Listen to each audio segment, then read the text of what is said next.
Hello everybody. Today is the 19th of May and as always we're gonna tell the pen story. This pen story changed a lot of people's life and shed light into why something happened to our life and how we can create or manifest our dream life in a very certain way. So are you ready? Let's get started, okay? What is this? It's a pen. What do we use a pen for? To write. Now there's a dog inside the room. I'm gonna wave this in front of the dog. What does the dog do? The dog probably will sniff, lick, or chew this, right? Does the dog see this one as a pen? No. So for the dog, this one is not a pen, but for the human, this one is a pen. So who is correct, the dog or the human? The answer is both are correct. For the dog, this one is a chewing toy, while for the human, this one is a pen to write. The dog is correct in the dog world, the human is also correct in the human world. So that is our first lesson, both are correct. Now let's imagine that there is a table in front of me, so I'm going to put this thing on the table and then both the dog and I will walk out the room. So inside the room there'll be no human, no dog. What does this thing become? It is still a pen or chewing toy. Or it becomes almost nothing, and the ancient wisdom calls this one as the emptiness.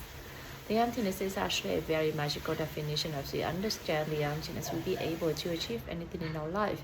Just like Rishi Michael Roach applied the emptiness into his business and was able to build a business with a revenue of $250 million a year. He is also able to help several refugees. So what is the emptiness? Why is that so magical? Let's go back to the pen story, okay?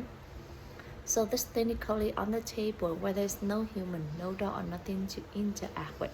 We come back to true self. So the emptiness is not, darkness, not nothingness, not blackness, not no feeling, no thinking. The emptiness is just self, where it doesn't interact with anyone and anything. So each and every one of us, whether we are human, animal, or object, trees, we all have the emptiness. But in the meantime, okay, as soon as I come back to the room and I look at this become a pen. When the dog comes back to the room and the dog look at this becomes a chewing toy. And when both the dog and I come back to the room at the very same time, we both look at this at the very same time, what does this thing become then? Or it become two things, a pen for me and a chewing toy for the dog. So a single thing, when it doesn't interact with anyone, it come back to true self, we call it the emptiness. But it also has the potential to become anyone or anything depending on what or who is looking at this at the very moment, right? So that is the potential. So the lesson for today is that along with the emptiness, we all have limitless potential. Now, I see this as a pen. So does this pen coming from me or does this pen coming from the thing itself? This pen is actually coming from me. Why am I so certain? Because if this thing is a pen itself, then the dog or anything in this entire universe will have to see it for what it is, which is a pen. But does the dog see this one as a pen? No. So this pen is actually coming from me. This pen is actually coming from my mind. Everything is actually coming from our mind. So that is our third lesson. Everything is actually coming from our mind. Now we all agree that this pen is coming from my mind, right? So I'm going to change my mind. I'm going to believe this one become a diamond, okay? So please pray with me. Diamond, diamond, diamond. Open my eyes. It's still a pen. So what in my mind that forced me to see this as a pen but not a diamond? There are seeds inside our mind that the ancient wisdom calls karma. When we see something, the seed inside our mind pop up, open up and cover this and made us see it for what had been planted only into our mind. So who planted those seeds into our mind then?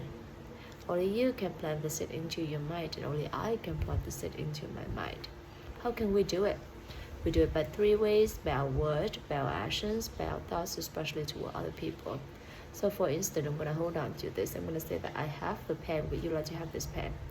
And when my friend say yes, please, I'd be so happy to give this to my friend with the hope that I can help my friend. So when I do that, I give this to my friend. This problem will open up and both me and my friend will see it. It's starting to mark in my mind. A couple days later, when I see this, I recognize this one as a pen, which means that the seed of the pen has not been planted into my mind. And I probably opened up and covered this and made it see it for what had been planted only into our mind. And this is how a pen become a pen, or anything surround us become what and who they are to us.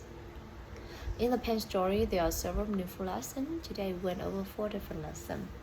The first lesson is both are correct. So we learn to respect each other's opinion, we learn to respect each other's choices, and we learn to listen to each other with a compassionate heart. The second lesson is, along with the emptiness, we all have limitless potential. So trust your potential, trust the potential of everyone and everything around you, and trust the potential of whatever happened to you. And the third lesson is, everything is actually coming from the seed inside our mind. So we'll be 100% responsible to whatever happened to us. We don't blame anyone because in the end, we are the only one who can plant the seed into our mind.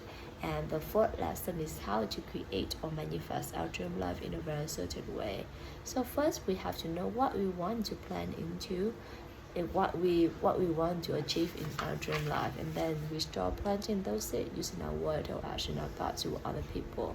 For instance, if you want to have a happiness, then you plant the happiness seed using your word, your action, your thoughts to other people, helping other people to be happier.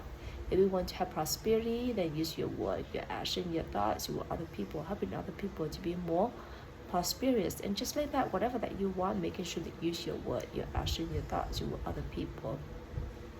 And the lesson that I would like to share with you all today is that it's actually 10:30 today, and I suddenly just remember that I haven't told my pen story, and it's quite a struggle for me to tell the pen story because I really want to go to bed early, like before 10, and it's around 10:30, and I still have to tell the pen story. But then on the other hand, I was thinking and telling myself that it's only take me 5 minutes. I always tell myself that it's only take me 5 minutes. So and then I want to get that done. Just like I get my streak with Duolingo. I've been learning Japanese in Duolingo, and I am getting my streak into 300 or so. So I want to do the same thing with the pen story. And the weird thing is that when you don't have the streak going on, it's very easy for you to lose track of that. So I try to put the pen story and Duolingo together, so it's kind of lumped together. And with that, I be able to convince myself that I've been able to get done with my Duolingo. So now I try to get done with my pen story as well, and I'm very glad that I be able to do that because I think it's also a good show of commitment and dedication and discipline right here. So it's easy to just say no, I'm so lazy, or I can do it tomorrow. But even though that it take a couple of minutes, but it's very important if you would be able to follow through what you said to yourself. And I think that is a good example for my kids to follow as well. So thank you everyone for listening to me today. Thank you Amnu for coming me in the 3000 day journey. And if I may share with you the pen story of my lesson is something good, I would like to dedicate that to my dearest family, to my friends, to my co-workers, and to my neighbors, and to any living things in this world and in other worlds with love, wisdom, and gratitude. And by the way, today is the birthday of the 136th anniversary birthday of our Uncle Ho, and I saw a lot of Vietnamese people who are out there, wearing like the flag color of our country, and then they are very I think in honor of Uncle Ho, our great leader.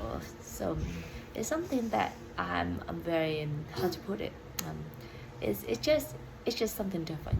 You go in there and you see how people love their country, how to show their patriotism, and it's just something great to see and to feel. Thank you so much everyone, and have a beautiful day. Bye bye.